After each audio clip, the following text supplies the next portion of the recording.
മോതിരവിരലിൽ അണിയുക. മോതിരവിരലിൽ. ഞാൻ ഈ വിരലിനാ മോതിരം ഇടുന്നത്. ശരി. നെല്ലും അരിയും വെള്ളം നനച്ച് ബലിത്തറയിൽ അർപ്പിക്കും. കറുകപ്പുല്ല് വെള്ളം നനച്ച് ബലിത്തറയിലിടുക. നേരത്തെ തുടങ്ങിയ ജസ്റ്റ് പുല്ല് വെച്ചതേ ഉള്ളൂ. കിണ്ടിയിൽ നിന്ന് വെള്ളമെടുത്ത് 7 പുണ്യ നദികളെ മനസ്സിൽ ധ്യാനിച്ച്. അതേതല്ല?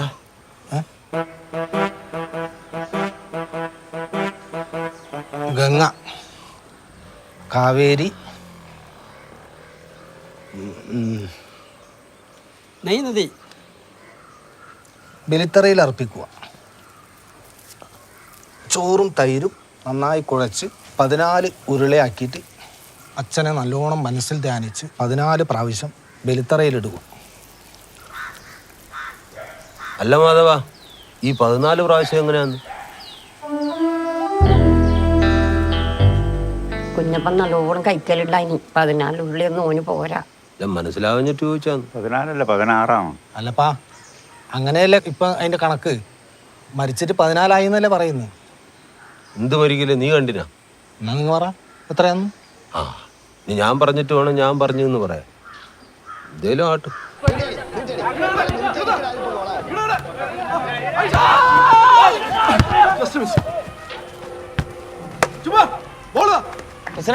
എപ്പോ കഴിയും? 1 മിനിറ്റ്, നമ്മ ഇപ്പൊ നോക്കും. എന്തായാലും വന്നിട്ടാ നീ വന്നിട്ട് കുറെ നാളായല്ല. നീ പറയണ്ട. ഞാൻ അത് വിട്ടു, ശരിയാന്നില്ല. ആർക്ക്? അവരിക്കാ സുപ്പാ. പഴയ പോലെ ഗോളൊന്നും അടിക്കാൻ പറ്റുന്നില്ല. എന്തോടോ? ഒരു ജോലി ശരിയായിട്ടുണ്ട്. രാജിവെച്ചിട്ട് കേൾക്ക്, ബാംഗ്ലൂരാന്ന്.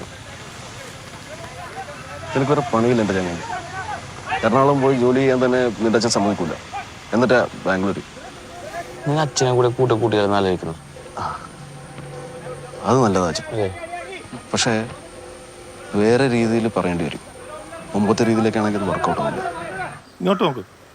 ബോഡി കിട്ടിയ കണക്കും പഴക്കവും നോക്കുമ്പോൾ ഭാസ്കരേട്ടാ ഇന്നത്തേക്ക് 14 ദിവസമായി. എന്ത് ബോഡി ആര് കണ്ടിന്?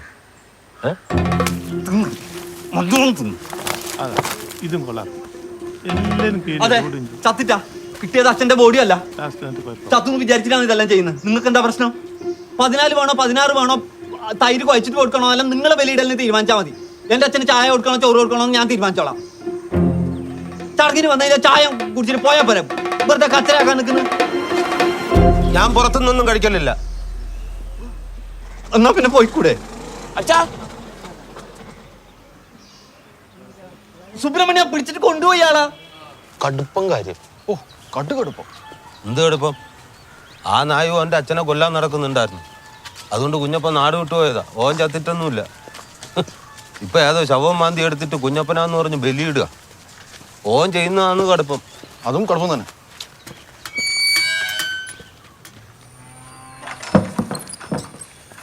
മാമ, പത്രം.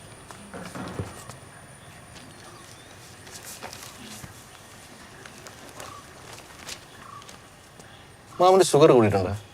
മെലിഞ്ഞിട്ടുണ്ടല്ലോ.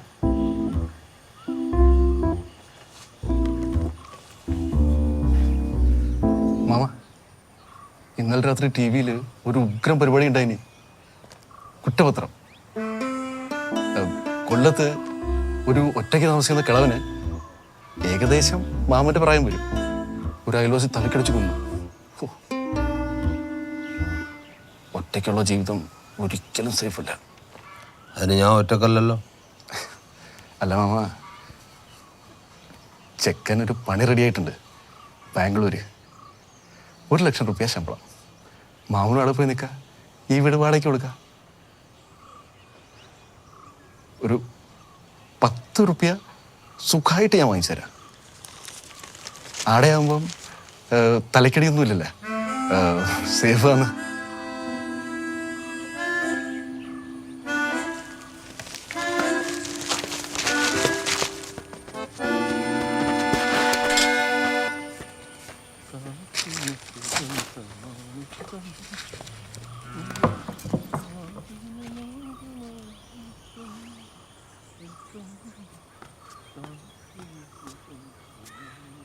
പ്രസിഡന്റാ,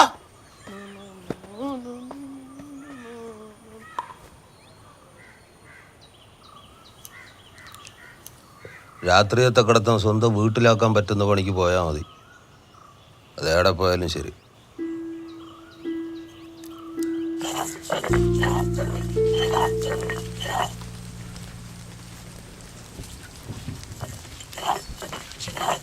അച്ഛാ ഞാൻ അരക്കണം. അറിഞ്ഞിട്ടുണ്ടോ നോക്കും. ആ അതറിഞ്ഞല്ലോ. ആ എന്നാ അറിഞ്ഞിട്ടില്ല. നീ അരച്ച എത്ര അറിയൂ, അത് അരക്കണ്ടെന്ന് പറഞ്ഞു. അച്ഛാ വീട് എന്ത് പണി കിട്ടാ അച്ഛാ? പണി സൈക്കിൾ എടുത്ത് വീട്ടിൽ വരില്ല, പോയി അന്വേഷിക്കണം.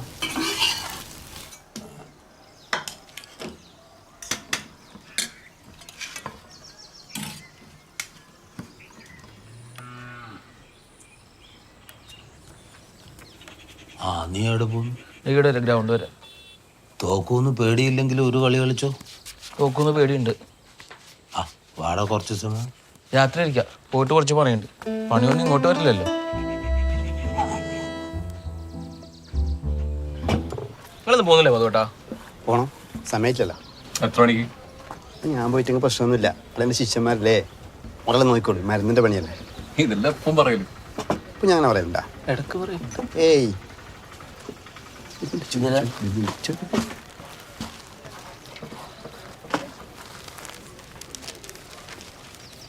നിന്റെ അച്ഛനെ കൊണ്ടുപോകുന്നുണ്ടോ ബാംഗ്ലൂരേക്ക്? ബസ്സിൽ കിട്ടിയ പണി ബാംഗ്ലൂർ? ആ കമ്പ്യൂട്ടർ എഞ്ചിനീയർ. അല്ല ഞാൻ ശരിക്കും പറഞ്ഞാടാ, ബാംഗ്ലൂർ നിറച്ച് എഞ്ചിനീയർമാരല്ലേ. ബസ്സിലാണ് കിടക്കേണ്ട ഒരു പണി ബാംഗ്ലൂർ. വയസ്സന്മാരെ എത്ര എഞ്ചിനീയർമാരുണ്ട് നാട്ടിൽ. ഈ ഡോക്ടർമാരും എഞ്ചിനീയർമാരും വയസ്സായാലേ ഭയങ്കര ഡിമാൻഡാണ്. ശ്രദ്ധിച്ചിട്ടുണ്ട് അത്? ആ ശരി. എൻ്റെ പൊന്നോ അതേട്ടാ, ഞാൻ എവിടെയും പോകണില്ല. ചേട്ടാ ഒരു ചായ. എന്നെപ്പോലെ ചേട്ടാ നിങ്ങൾ വേഗം വീട്ടിലേക്ക് പോവോ? അർജന്റാ. എന്തിനാ? നിങ്ങളെ അച്ഛൻ വീണു.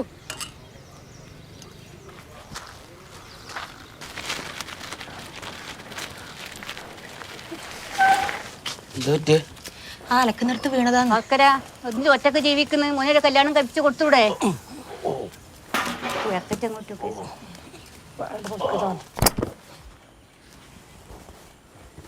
ഗുളികയൊന്നും കഴിക്കില്ല അല്ലേ? മെല്ലെ പറഞ്ഞാൽ മതി, അച്ഛനെ ചെവി വെക്കും.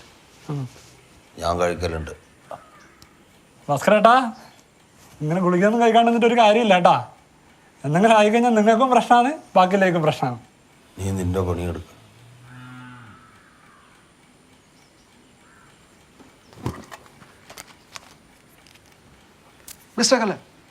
ഏയ് എന്തിന്?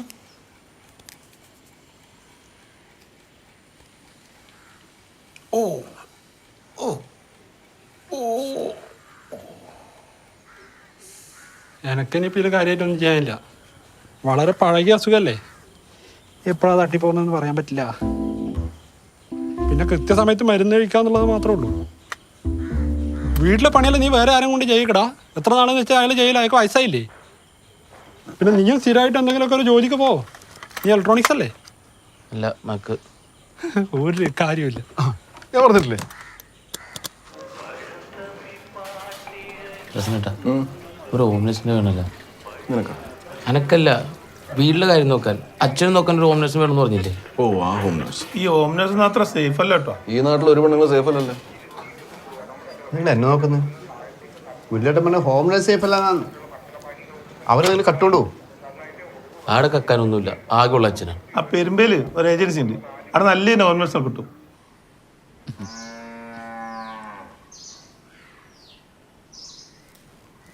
ഇങ്ങനെ ഒരു ആഗ്രഹം ഉണ്ടായിരുന്നെങ്കിൽ എന്നോടൊരു വാക്ക് പറഞ്ഞുകൂടെ നമുക്ക്? അച്ഛൻ ഇത് അതല്ല, ഞാൻ ഇന്നലെ പറഞ്ഞില്ലേ ഹോം നേഴ്സ്.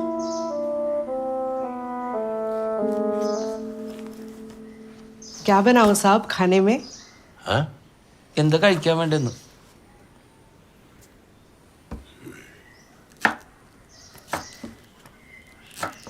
വിളിച്ചോണ്ട് പോടാ. അടുക്കള കയറി.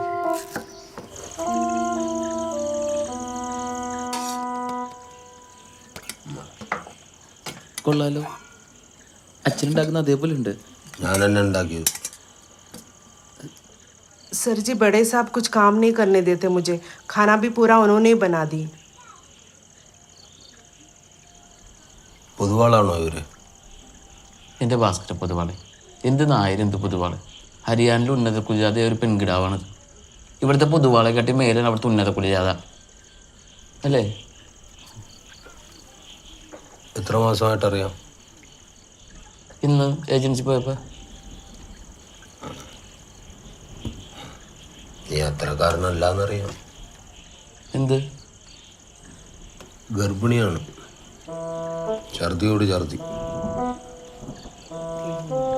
കൺഗ്രാജുലേഷൻസ്. അല്ല ഇപ്പം എന്ത് ചെയ്യും?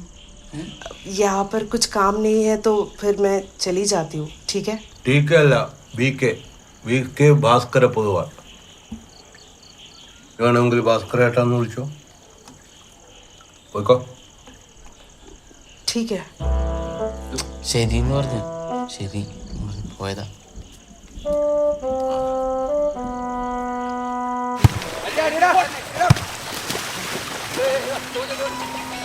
കുറേ നമ്മളുണ്ടല്ലോ, വൈറസ് ആയിരിക്കും, പൈസ പോവേ. ഹലോ,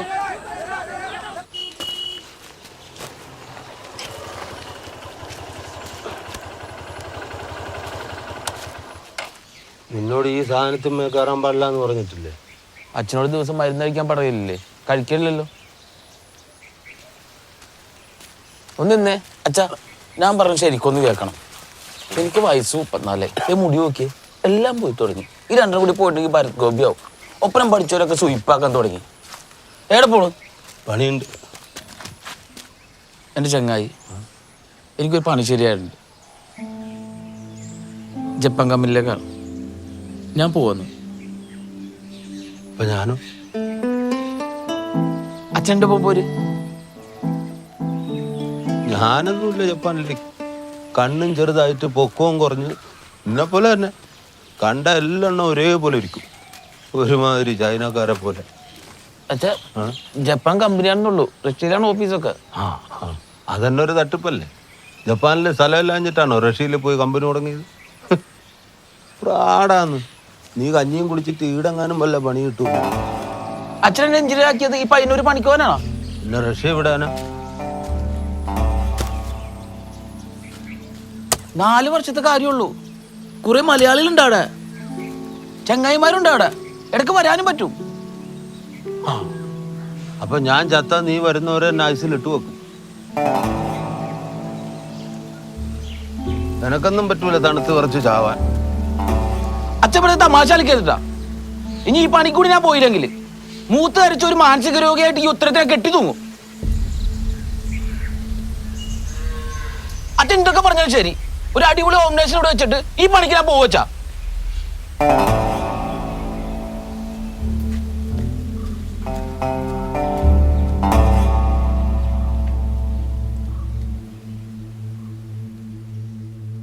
ഞാൻ വീണ്ടും പറയുന്നത് ഹോംനെസ് അത്ര സേഫ് അല്ല. ഞാൻ പറയുന്നത് നമ്മുടെ സീതരേട്ടൻ്റെ അമ്മേനെ നോക്കുന്ന ഒരു പെണ്ണുങ്ങൾ നിന്നില്ലേ, കാർത്തികന്, അവരെ വിളിച്ചോ? ഏയ് അവർ വേണ്ട, പ്രായമായില്ലേ.